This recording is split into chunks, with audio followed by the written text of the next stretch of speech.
সাতকানিয়া থানা অন্তর্গত ৫ নং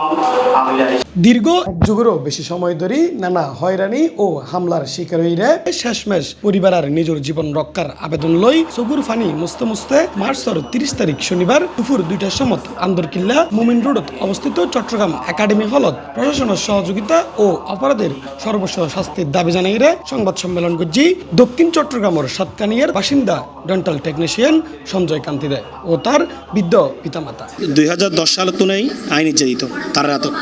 বিভিন্ন বিষয়ে নির্যাতিত।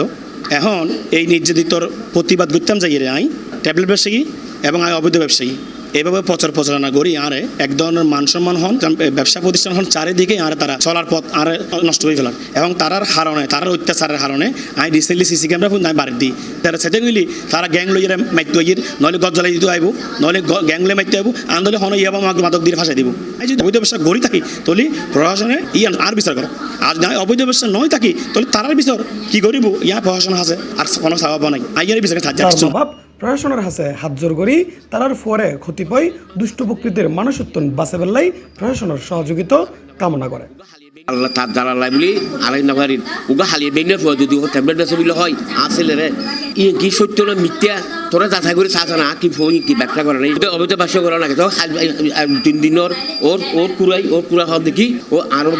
দেশের পরে হয়তো হাতত হয়তো মাদক ব্যবসা করা হয় তারা সাঁজে দিই সাহায্য মানি আর ই তুমি তালালি আইজন বেচা কিনা করে গড়িয়ে রে আজ আইমি আমরা সুস্থ বিচারটা আসে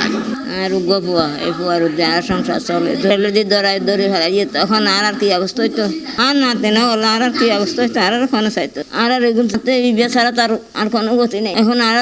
এরকমভাবে নির্যাতন করে আইনটা আমি এর কাছে বিশ্বাস চাই সরকারের কাছে বিশ্বাস চাই আর একজন পরিবার দেখুন নির্যাতন নয় মতন শান্তি বাঁচতেন চাই। উক্ত সংবাদ সম্মেলনত অভিযুক্ত চন্দন দাস এবং সুজয় দাস লয় হতা হইলে তারা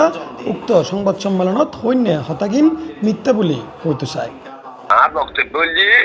সম্পূর্ণ মিথ্যা ইতি খুঁজি ইতি মানসিক নির্যাতন আনারে করবে গেলে ইতি আমার পরিবারের প্রতি